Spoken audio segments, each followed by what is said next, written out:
各位長輩、各位老友記，大家好。今日我想同大家講一個好緊要，甚至係關乎性命嘅話題。你而家可以即刻打開屋企個雪櫃睇睇，入面係咪仲放住尋晚剩翻個半碟白灼蝦，定係前2日食剩嗰碗菜心？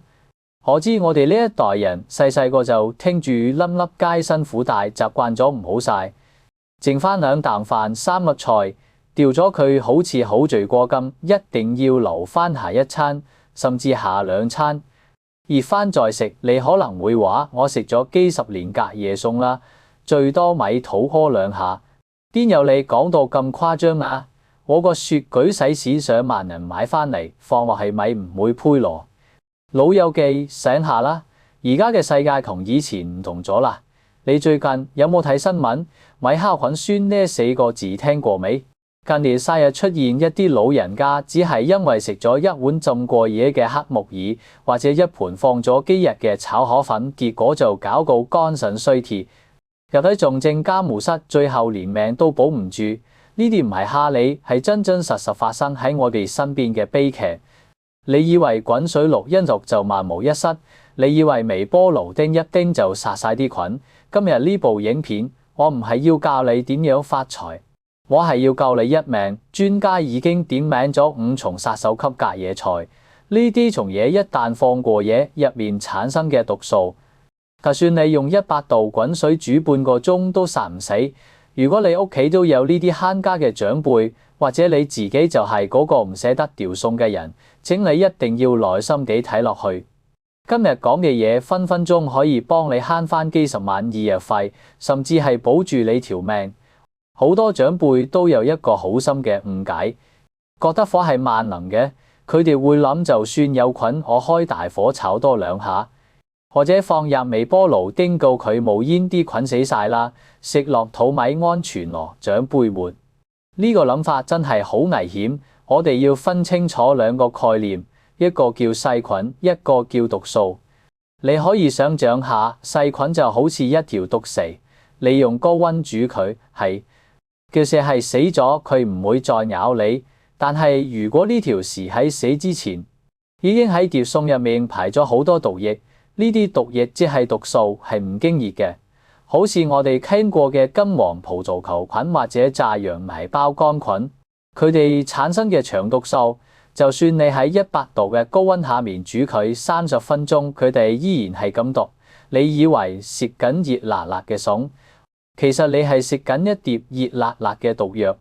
而且雪櫃唔係保險箱，只係慢動作錄影機。好多老人家覺得，只要嘢食一入雪櫃，時間就好似停咗咁，唔會配。雪櫃嘅低溫只係令細菌瞓覺或者行得慢啲，佢哋並冇死到。更恐怖嘅係有一類細菌叫嗜冷菌，例如李斯特菌，佢哋最中意雪櫃嗰從4度左右嘅環境，喺入面慢慢生長，冇人家底抗力差。一旦感染咗李斯特菌，唔係嘔2聲咁簡單，係會引發腦炎敗血症㗎。所以雪櫃入面嘅隔夜餸放得越耐，風險就幾何級數咁升。如果你覺得呢部影片講嘅嘢對你有幫助，請你一定要記得訂閱我哋呢個頻道，同埋將部影片轉發俾你身邊嘅老友記群組。你嘅一個轉發可能就救咗你個老友一命。我哋繼續講，而家好多人用微波爐，但微波爐嘅加熱往往係唔平均嘅。你可能見到碟餸中間仲冒緊煙，但側面或者底部可能仲係微溫。呢啲溫水煮青蛙嘅溫度最啱細菌繁殖。如果你翻熱得唔夠徹底，或者只係叮1分鐘算數，其實你只係幫啲細菌暖下身，等佢哋入到你個胃之後更加活躍。落嚟呢部分，我哋要進入氣熱啦。大家聽清楚，專家點名呢5重殺手級隔夜菜。如果你屋企雪櫃仲有，聽我講，而家就去清咗佢。點解我講到咁嚴重？因為呢啲唔係普通嘅胃痛咁簡單，係會牽涉到你嘅肝腎，甚至係你嘅命根。我哋先睇頭3位常客。第一位係綠葉蔬菜，即係隱形嘅亞硝酸鹽公汗。好多老人家最鍾意食菜，多食菜對身體好呢句説話係冇錯，但係多食隔夜菜就係大錯特錯。大家平時去買菜，菜心、芥蘭、菠菜、白菜，係咪覺得好新鮮？但係你要知，農夫喺種菜嘅時候會落淡劑，所以蔬菜本身就含有硝酸鹽。呢樣嘢本身冇毒，但係當你煮熟咗碟菜，食唔晒放喺度，細菌就會開始開工。細菌會將硝酸鹽轉化成亞硝酸鹽，呢個名大家可能聽過。佢係一種強烈嘅氧化劑。老友記，你試諗下，你以為食緊纖維，其實你係食緊一堆化學污染物。點解翻熱都冇用？長輩最鍾意話我煮滾佢咪得咯。唔好意思，亞硝酸鹽係化學物質，唔係細菌。細菌可以煮死，但係化學物質係越煮越濃縮。對老人家有咩害處？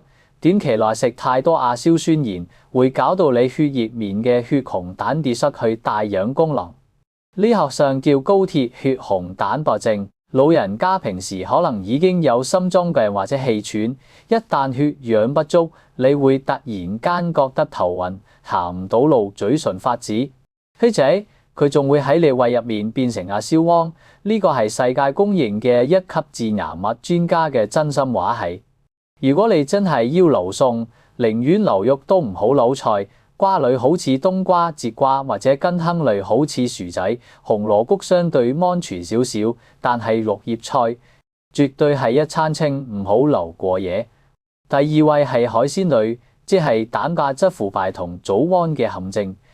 香港人最鍾意食海鮮，清蒸石斑、白灼蝦、薑葱炒蟹。平時去飲食唔晒嗰條魚，老人家一定話：哎呀，咁貴，打包啦！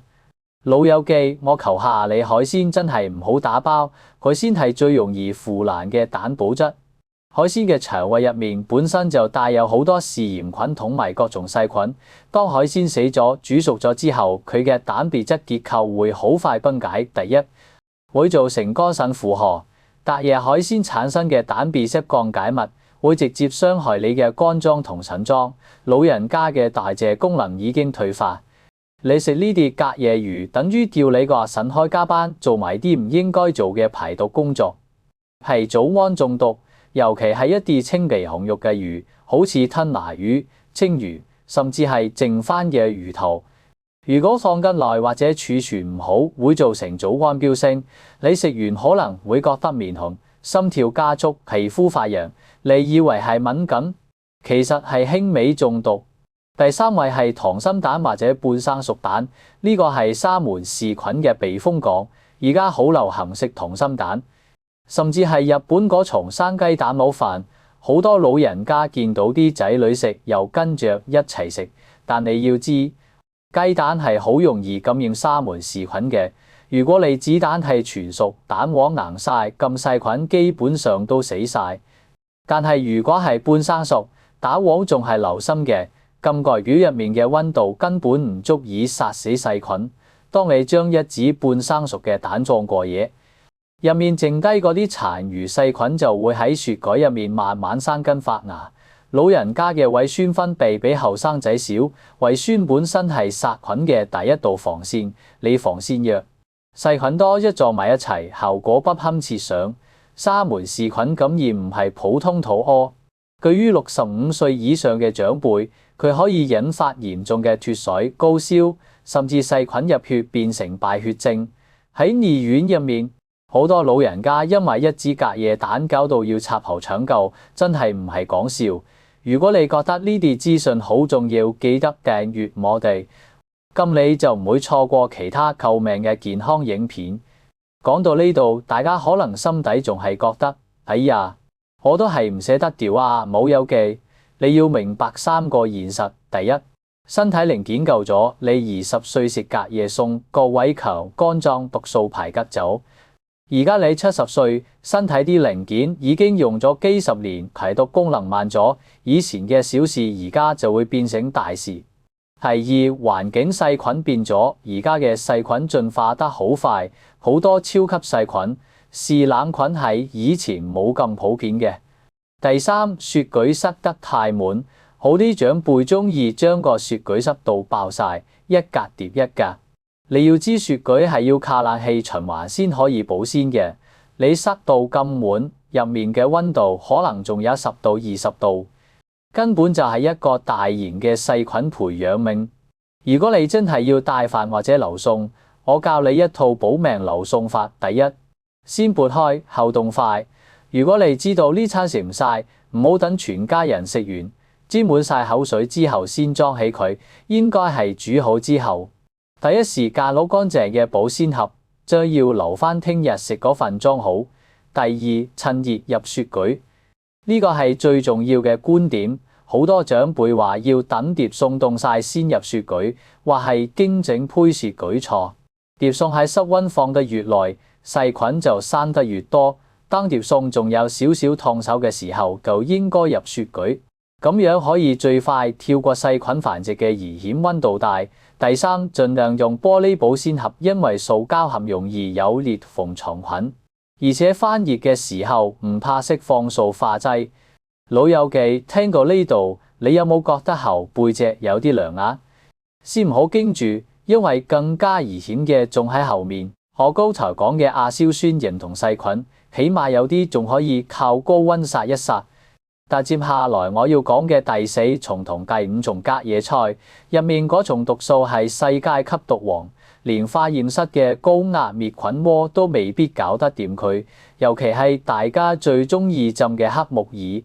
講埋平時食剩嘅冷飯河粉，如果你唔識得點處理，呢啲嘢真係隨時變做斷腸散。第4位殺手係菌菇類與黑木耳，呢度係致命米酵菌酸嘅溫床，呢個係全條影片最重要嘅部分，請你一定要打醒12分精神聽清楚。好多長輩鍾意食黑木耳、雪耳，覺得潤肺養生。通常買返嚟係乾疏，要用水發開佢。問題就出喺呢個發嘅過程入面。米酵菌酸係乜嘢？如果木耳浸得太耐，超過4粒鐘，或者環境唔乾淨，就會滋生一種叫椰毒打單胞菌嘅細菌。呢種菌會產生一種毒素叫米酵菌酸。佢點解最恐怖？第一，耐熱性極強，佢唔經熱。你其時炒菜嘅溫度、煲湯嘅溫度，對佢嚟講只係沖熱水量。研究顯示，就算喺100度高溫，都破杯唔到佢嘅毒性。第二，死亡率極高，一旦中咗米酵菌酸毒，目前係腦特效藥嘅毒素會直接攻擊你嘅肝、腎同埋大腦，死亡率高達50%到100%。第三，無色無味，浸過頭嘅木耳，可能外表仲好正常，冇酸臭味，但其實入面已經毒過砒霜。專家建議木耳、雪耳浸1到2粒鐘就夠，絕對唔好浸過夜。最好放喺雪櫃入面浸，低溫可以抑制細菌生長。如果你發現浸咗半日或者1晚，唔好心疼，成盤倒咗佢，唔好諗住洗多2次就冇事，毒素已經滲入咗入面，洗唔甩嘅。第5位殺手係澱粉類製品，即係隔夜飯與炒飯綜合症，呢個最容易被忽視。大家食剩飯，通常第2日會點做？整返碗蛋炒飯啦，或者去茶餐廳食碗隔夜河粉。你要小心一種叫炸羊芽孢桿菌嘅嘢。乜嘢係炒飯綜合症？澱粉類食物好似白飯、河粉、腸粉、通粉，如果煮熟咗之後喺室溫放超過2粒鐘，呢種菌就會瘋狂生仔。佢產生嘅毒素會令你喺食完之後幾粒鐘內出現嚴重嘅唔係腰痛同埋肚痛。長輩最易中招嘅陷阱係覺得飯鍋有保溫功能，就有得啲飯喺入面放成晚，或者將剩飯擺喺灶頭，諗住第2朝先處理。老友記，白飯、河粉呢啲嘢水分多、營養足，係細菌最鍾意嘅遊樂場。雖然佢嘅毒性未必有米酵菌酸咁攞命，但對於體力差、有慢性病嘅老人家嚟講，一次嚴重嘅上吐下瀉，好容易引發脫水、電解質混亂，甚至有發心臟病發。我哋要講返近期一啲令人心痛嘅案例，喺台灣同埋內地都出現過成家人因為食咗一盤過期或者儲存不當嘅河粉、木耳，結果導致幾個人同時死亡嘅慘劇。點解長輩係高危人群？第一係慳家嘅慣性，見到啲嘢是好似冇變味就唔捨得掉；第二係嗅覺與味覺退化，年紀大咗，對變故嘅敏感度低咗；第三係知識滯後，以前環境冇咁多化工污染，冇咁多變蟲細菌，以前嘅經驗喺而家未必管用。所以老友記，如果你覺得今日學到嘢，請你一定要訂閱我哋，同埋將呢部影片分享俾你最關心嘅人。我哋希望每一位長輩都能夠食得健康，食得安心。講咗咁多唔可以食同埋細菌毒素，大家可能會覺得家陣做人真係難，連食餐隔夜飯都要驚一驚。我好明白你哋呢一代人經歷過苦日子，未過窮，甚至每一粒米、每一條菜都係血汗錢。喺你哋心目中，浪費嘢食簡直就係犯罪。但係我想請你換個角度諗下，如果你因為唔捨得嗰2蚊菜，嗰5蚊木耳，結果食舊日美丸，喺香港入一次急症室，住一次重症監護室，洗一次腎，要用幾多錢？要麻煩仔女請幾多日假嚟照顧你？仔女見到你喺病床上面受苦，佢哋嘅心有幾痛？你以為你係喺度慳錢，其實你係喺度搏命。我哋辛苦咗大半世，好多容易等到仔女大晒，可以享下清福，窮老友記飲下茶行下山。我哋最重要嘅資產唔係銀行入面嘅存款，唔係層樓，而係我哋呢副可以行、可以走、可以食、可以笑嘅身體。食得晒先係慳，食唔晒入雪櫃叫浪費，食錯咗入面丸叫攞命。今日返去，如果見到雪櫃入面有嗰啲放咗幾日嘅隔夜菜，浸咗好耐嘅木耳，請你大大方方咁將佢掉入垃圾桶。呢個唔係浪費，呢個係對自己負責任，係對家人嘅愛。以後我哋記住一個口訣：煮幾多食幾多，要留餸，先分合，翻熱要透，過夜要氣。各位老友記，希望呢部影片可以幫到你，亦都希望你將呢啲知識分享俾你身邊嘅老友記同埋屋企人，大家健健康康，長命百歲，先至係真正嘅大贏家。如果你覺得今日講嘅嘢有用，請幫我點個讚，訂閱我哋嘅頻道。你一個小小嘅動作，可能就係救咗身邊人一命嘅大功德。多謝大家收睇呢部影片。祝大家餐餐食得安心，身體健康，龍精虎猛。我哋下次再見。